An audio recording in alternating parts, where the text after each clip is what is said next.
Hello, everyone. Good morning, good afternoon, good evening, wherever you are around the world listening. This is Joseph Trevisani. Welcome to another episode of Market Directions Interview, brought to you by Worldwide Markets and FX Street. Today, I'd like to welcome an old friend of mine, an old colleague of mine, and a well-known technical and fundamental analyst here in New York, Edward Moya. Mr. Moya, nice to see you again. Joseph, the pleasure is all mine. We have to, as I say very often to my guests, we need to go out again, and we of course will. But beyond that introduction, one of the things I think that interests retail traders the most is how people who are versed in the market arrived at that status. Because all of us, there's no place to go. You can go to an educator, but most of us have approached our current positions through a long period of apprenticeship. Both for technical analysis, for their knowledge of economics, and also for sort of their personal approach to trading. I know we know each other from back at FX Solutions. Can you give our listeners some idea of how you approach this, how you came to be interested in foreign exchange, and how you went about learning what it is that you now know and share so eloquently with everyone in the market? Definitely. Well, I started following the forex market in the mid-2000s. Before that, I was trading financial and technology stocks and learned a couple good lessons during the tech bubble and the crash.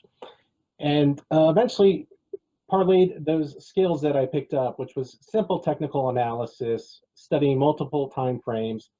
And then I fell in love with the forex market because it allowed me to trade during off-peak hours and providing me with more leverage, which eventually I learned not to lever up as much. And eventually, through trial and error, adapting my skills, learning different markets, because over the past 11 years of FX, we've seen quite a wide range of different markets. And right now, you'll always evolve your trading strategy. And that's kind of where I am right now. When you approach technical analysis, technical analysis, of course, has some very interesting aspects. One of them, of course, is the self-fulfilling aspect. But aside from that, how do you approach? You've mentioned separate time frames, looking across different time frames. But there's often a split between the patterns. One way of analysis, patterns on charts. You can use the same patterns with candle charts, with bar charts, with almost any chart. And then you have the oscillators and the indicators, which give you a different sort of sense of where the market is. What are your favorite, or at least your most instructive patterns? And then how do you feel about particular indicators and what they're providing you about the information on the market? Yes, well, my first and by far my favorite indicator is using the Fibonacci tool, and I use Fibonacci ratios to confirm a wide range of technical analyst patterns, from the ABCD pattern, double tops, triple tops, head and shoulders, Gartley patterns. These are a wide range of different patterns that you can see on any time frame, whether you're looking at a 5-minute chart, a 30-minute chart, a daily chart, or even a monthly chart. Right. And you'll see these patterns constantly reoccurring. In addition to that, I always, keep an eye on what the trend is, and I also, especially in today's market, looking at previously traded levels, and also using trend lines.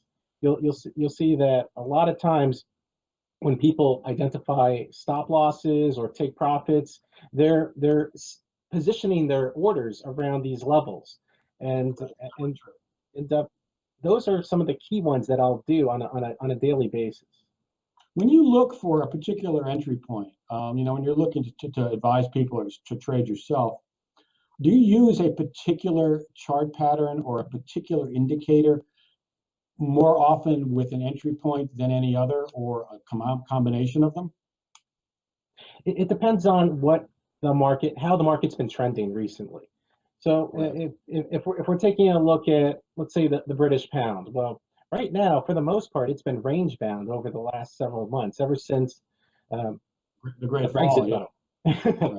The Great Fall, and depending on your broker, you'll have a different low. But you'll see that when we have the market trending and it's sideways, well, in those instances, I'll trade on shorter time frames. I'll identify previous daily closes, daily highs, looking at what also contributed to those moves. So, for instance, in addition to all the technicals, I'll also keep an eye on what was the catalyst for that most recent high, for that most recent low. There used to be a cliche from them, at least I was told by various traders when I started trading, long before you did. Always remember why you got into a position. One of the things that's very easy to do, well, one, it's very seductive, is to try and make money out of every position, which is a uniform disaster.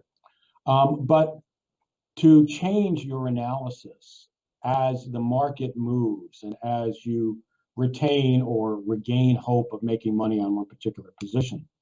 How do you make sure psychologically that that is not something that you do? How can you advise people to stay strong, if you will, when it comes to their own analysis? But one of the important things in trading is to be able to accept a losing trade, accept a losing streak. Part of my history is before I became an analyst and worked with some of the top research minds like yours truly, I you don't mean my mind. So you're one of the best out there. But we're not going to go there. Okay.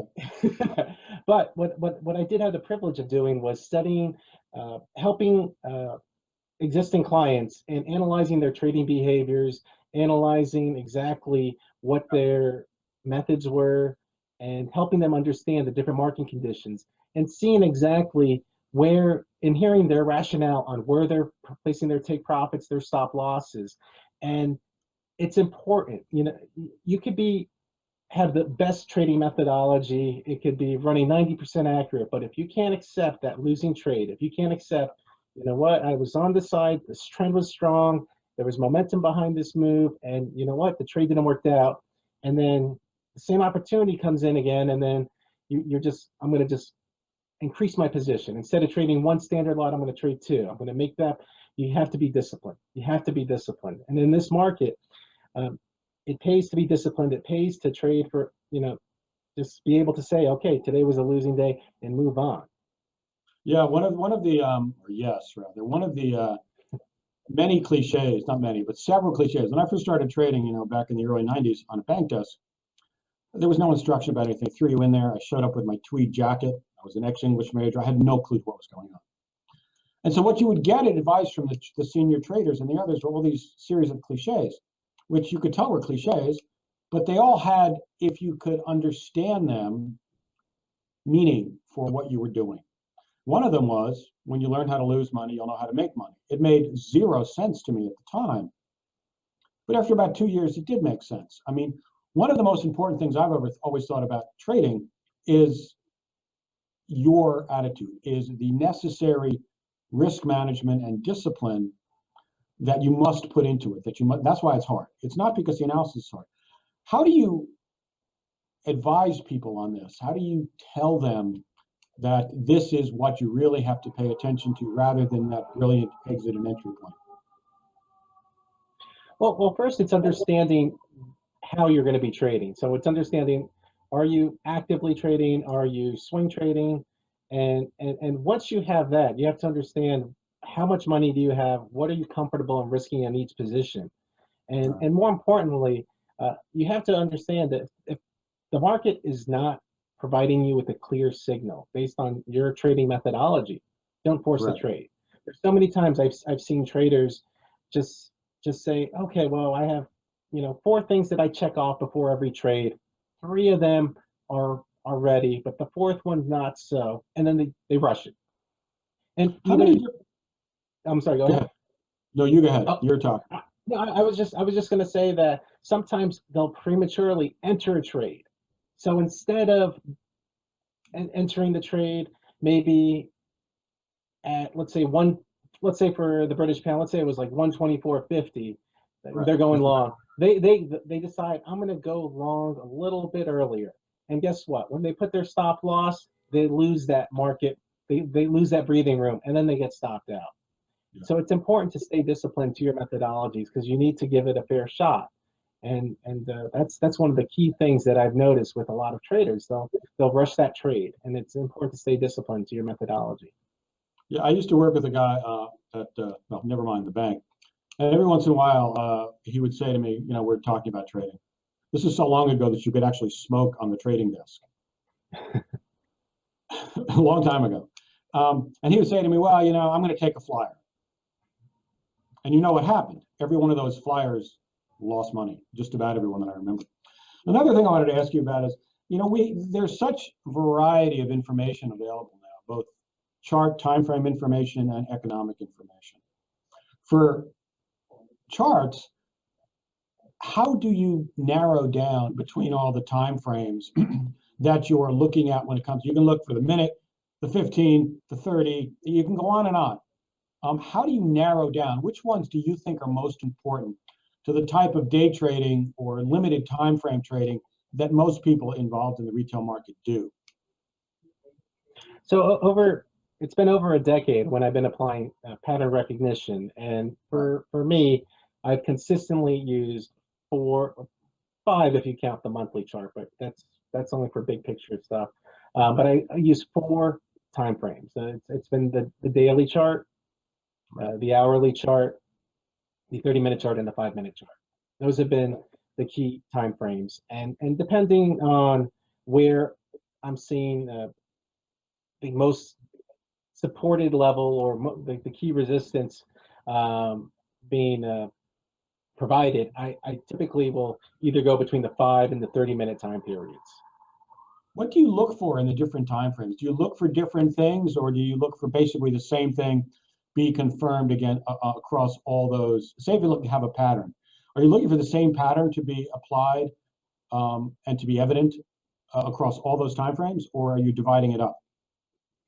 Well, for the most part, it depends on how much of a move I'm trying to capture. So if I'm trying to capture, let's say a 150 pip move on dollar yen, I might be focused more so on the 30-minute chart and just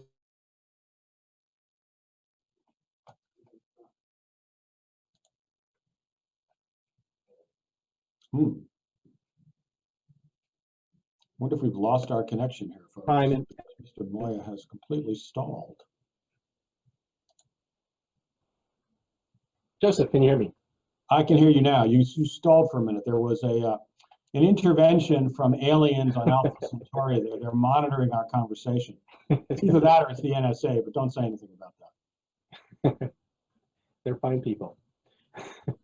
They both are, but we'll leave that alone. So anyway, we didn't get most of your answer about the different time frames. Yes. So depending on the trade I'm trying to capture. So if I see an opportunity where I think I'm going to try to capture a 100 pip move on, let's say, dollar yen, I'll focus on maybe the 30-minute time chart.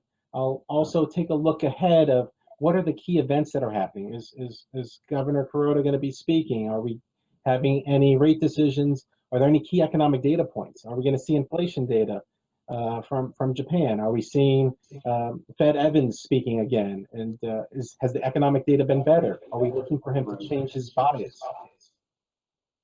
So there's a lot that I can look to. No, go ahead. We have a little delay here, which is making it a little slow. So go ahead. Yes. So I'll take a look at that, and depending on where I see the economic data trending, where I see the central banks, where they're positioned, I'll then decide on how big of a move I'll try to capture. So I'll look at those time frames, but typically a 30-minute time period.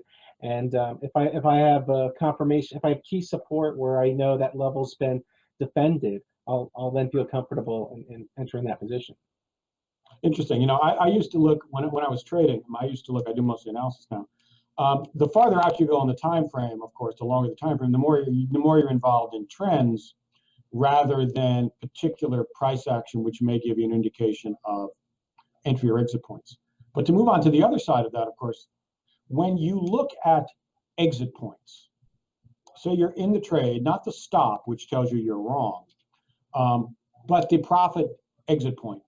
do you use any particular methods or any particular indicators or patterns Well, to I'll give take a determination on that? I'll take a look at the trading range that we've seen that currency pair have over that week or month, and I'll then also take a look at some of the most recent swing highs or swing lows.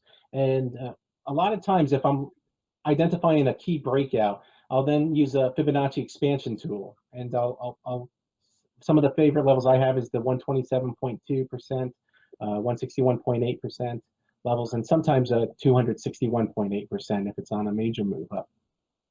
Yeah, it is interesting. You know, I've heard this from many traders and analysts, because we know the Fibonacci series is something that goes back to, I believe, the 13th century, as far as establishing the series, not of course applying it to trading. And it does turn out to be, in all the interviews I've done, one of the favorite indicators that people and that analysts and traders always cite when it comes to exit points. And it's always been my idea that the reason is because if for any particular move, you know that there are going to be people involved. There are going to be traders who have that right position. Well, once you're in the move, the most logical and necessary item is where do you get out? And it gives everybody this is one of the self-fulfilling aspects of it, I think. Do you think that it's going to be kind of silly, but do you think that its main interest or its main predictive power is exactly along those lines, along the psychological aspect of markets more than almost anything else? I completely agree. And when you take a look at how trading has evolved over the last several years, we have high frequency trading, we have algorithms trading, and a lot of these models are incorporating that Fibonacci. I think you're right. So if I'm targeting let's say the 161.8 expansion level, well, let's say if it's at a specific level, I might go 10 pips before that level because everyone's targeting that specific point. And that's kind of where you see these patterns constantly recurring. They worked in the 80s, they worked in the 90s, they worked in the 2000s, they worked during the financial crisis. They work. And it's something that's been we're going to continue to see. Sometimes the levels might change a little bit, but for the most part, that's how I've been approaching the market. Yeah, one of the interesting things about the Fibonacci series is that particular series of numbers you will find duplicated or replicated in nature, in flower forms, in shellfish forms. That particular ratio seems to be very deep into creation without getting into any particular theological discussion about it. Another thing I wanted to ask you about is there's been a great change in the market itself, in the way people trade. You mentioned it now, and I want to use it, is what algo traders do, what high frequency traders do. You know, the cell phone towers and the links up at the New York Stock Exchange data center, which is not far from our office in Mahwah. And people arguing about over getting the same length of connection so they can do the same trading. What effect do you think that advent of this type of trading, which is computerized, has had on foreign exchange markets? Well, in some instances, it's wreaked havoc. We've had some key moves that have had an overextension of a certain move. Whether it was the Brexit vote, whether it was the flash crash, you'll see that we have a lot of times these algos will help just really take a trade to the next level. And the most important thing though is for the traders to remember, we could see these over-exaggerated moves at any time, and that's one of the reasons why it's important to stay disciplined. It's important to trade with stop losses. You could see the market have just some type of 3%, 5% move for no reason. And it's important to not have that be the bane of your trading account. You know, it's tough because the best example of this, of course, is when the Swiss cut their peg. I mean, I have never seen, in all my years in trading, I've never seen a move like that. And there's no doubt that was made much worse by the kind of automatic execution you have. On top of that, that move was so fast that even stops were probably slipped hundreds of points because there was simply no pricing. I mean, it looks, on the charts like it's a continuous line, but for most of that time, there were no prices. And this is one of the risks of foreign exchange that is not really as evident in other markets. Do you ever bring this up with traders and tell them, this is part of the risk involved in the business? Definitely. And you have to understand that these conditions are always going to be out there. We have some central banks, the Czech central bank, they have right now, they maintain a floor. We're going to see other central banks have to abandon their quantitative easing methods, change their objectives, and you're going to see these historic moves. So it's I mean, the British pound is a favorite because in 1992, when we saw them get rid of the rear, it basically, you're going to see these possibly 10, 25% moves. So it's important to understand that, that's part of this market environment. In a way, these moves, which are dangerous as they are to the markets, dangerous to individual traders, restore, though, a sense of volatility. Because, a lot of the times, I think the algo traders and the others keep the market in a range because they're looking for very small moves and they're just doing it very quickly. So they're providing more liquidity, essentially, on the side of a narrow range. On the other hand, they're also trying, when you get these violent moves, to take advantage. I mean, I remember from the days when, the only people were trading in the markets were guys, bank traders with voice brokers. And even then, you would get prices simply disappear. And nobody knew where the market was. So we're essentially back to that position. And that makes it very difficult for retail traders kind of to get a grasp, and traders in general, to get a grasp on the market. But moving on from that. One of the things I know that you specialize in is using news flow to basically generate trades both in and out. Can you tell us a little bit about your approach to that? Because news flow is, by its definition, unpredictable. You know when it's coming out, but you don't know what it's going to be. So how do you incorporate that into your trading knowledge and your trading advice? Well, what I like to take a look at every day is see exactly which central bankers are going to be speaking, which economic data is coming out, and specifically understand where that central bank has their current bias. Are they looking to taper? Are they looking to become more accommodative? And then understanding the key data that will influence those decisions. So whether it's CPI data, GDP data, EPO forecast, and any survey that might really provide a changing of their bias, and then understanding which key members are hawks, doves, and seeing if they're changing their positions. Now, taking a look at that last central bank decision, were there any dissenters? Who dissented? Who are we starting to see a shift in the other members? And when you take a look at that, what I'll try to identify is the key strong trend, and seeing we might have some noise. So maybe a Kaplan will make a comment and we'll see a 30 pip move, but then we'll see the market come back to the normal trend. Well, I'll trade that noise. I'll trade that little blip up and then try to take advantage of that, that discount if I'm right on that trade. Do you mostly look at central bank commentary and rate decisions, or do you branch out farther afield to particular statistics? For a while it's not quite as popular as it was. Again, and we're not getting much attention. It was American non-farm payroll, and there are other statistics around the world. Would you incorporate those also into your advice on what statistics perhaps to trade and what not to?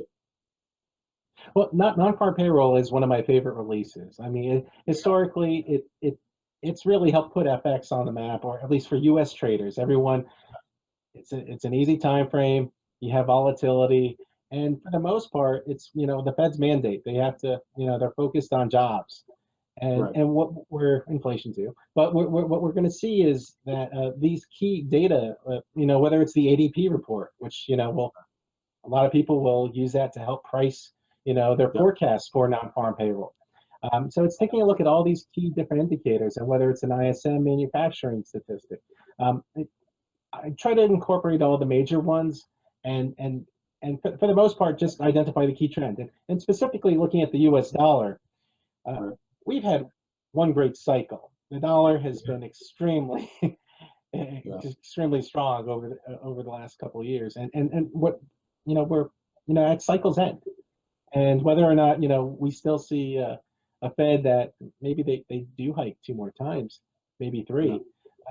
The dollar may not necessarily see that next major leg higher, because it's extremely overbought. It's true. It's kind of interesting that since the election in November, much of the focus, it almost seems, to the market has shifted from the Fed. I mean, the Fed raised rates in March. They're probably going to raise, and nobody seems to be paying a great deal of attention. Focus seems to have shifted a bit to DC, and whether or not the current administration is going to be able to accomplish anything and what they do. So it's almost that the Fed has shifted into the background. But let me ask you one more question about Fed policy. With the economy growing about 1%, so says the Atlanta Fed in their GDP now estimate, in the current quarter, which is up in a couple of days, and 1.9% in the prior quarter, you're averaging less than 2%. Those 2 quarters, that half year, is 1.45% if that estimate is correct. This does not seem to be a traditional environment for the Fed to be initiating or continuing a rate cycle. What does one make of this as an analyst looking to say, 1, what is the Fed going to do, and 2, what's going to be the effect on the economy and the US dollar? Well, I think you hit the nail on the head. The Fed right now, they are not really in a position to hike in May. That's pretty much heavily anticipated. And I think right now everyone, including the Fed, is going to be waiting to see if Mr. President Trump will be able to implement his tax policies. If we see that, maybe we'll see the U.S. dollar just 5% across the board, and we'll see that next move higher. But there's going to be a great deal of difficulty in order for that to happen. So right now, while monetary policy is dictated based off of these key economic data points, right now I think the market is heavily focused on President Trump. Yes, very much. It's interesting. The Fed has said for so long, that they're data dependent. But the interesting thing is, data hasn't changed very much. Inflation's a little bit higher. The non-farm payrolls, which is their 2 big data points, non-farm payrolls are trundling along pretty much where they have been, maybe a little bit higher. There doesn't seem to be, by any traditional measures, there doesn't seem to be any reason for the Fed to be raising rates, but they are focused on raising rates. And the question I want to pose is, say that the Trump administration has the same issues with their economic policies, trying to get them through Congress, that they had with their current policy. If that's the case, then does the Fed, what do you think? Do you think the Fed will pull back if there's, let's put it this way. If the Trump administration gets through a tax cut and gets through a stimulus program, then you can look for 6 months or a year of boosting for the US economy. If that doesn't happen, if the policies falter the way the immigration policy faltered, what does that do to the Fed's inclination and apparent determination to raise rates? They'll have to stand pat.